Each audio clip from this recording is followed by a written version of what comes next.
ఒక పెద్ద పండ్ల చెట్టు మీద ఒక పావురం తన పిల్లలతో కలిసి సంతోషంగా నివసించేది. అదే చెట్టు వేర్ల దగ్గర అనేక ఎలుకలు కూడా ఉండేవి. ఒకరోజు పావురం తన పిల్లలకు ఆహారం తీసుకురావడానికి వెళ్ళింది. అప్పుడొక కోతి దానిని గమనించి చెట్టుపై ఉన్న పండ్ల కోసం ఎక్కింది. కోతి ఎక్కిన వెంటనే కొమ్మలు బలంగా కదిలి పావురం గూడు కింద పడిపోయింది. పిల్లలు భయంతో అరవడం మొదలుపెట్టాయి. ఇది చూసిన ఎలుకలు గట్టిగా అరుస్తూ కోతిని అప్రమత్తం చేశాయి. కోతి వెంటనే దిగివచ్చి పరిస్థితిని అర్థం చేసుకుంది. అది జాగ్రత్తగా గూడును తీసుకుని మళ్లీ చెట్టు మీద పెట్టింది. అప్పటికే పావురం కూడా అక్కడికి చేరుకుంది. జరిగిందంతా ఎలుకలు వివరించగా పావురం కోతికి కృతజ్ఞతలు తెలిపింది. "నువ్వు నా పిల్లలను కాపాడావు. ఇక నుండి నువ్వు మా స్నేహితుడివి" అని అంది. కొన్ని రోజుల తర్వాత పావురం ధాన్యమేరుతుండగా వేటగాళ్లు పావురాలతో నిండిన ట్రక్కును తీసుకెళ్తున్నారు.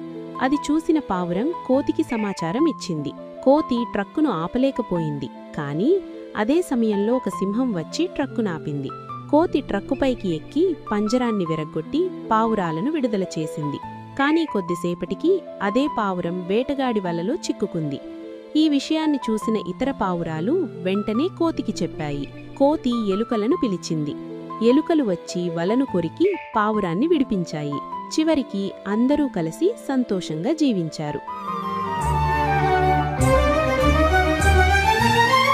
స్నేహం ఎప్పుడూ వృధా కాదు, మనసుంటే మార్గం దొరుకుతుందో.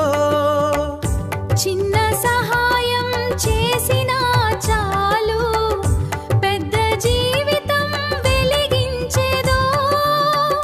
పెద్ద జీవితం వెలిగించేదో. నీతి: స్నేహం, సహాయం ఎప్పుడూ వృధా కావు.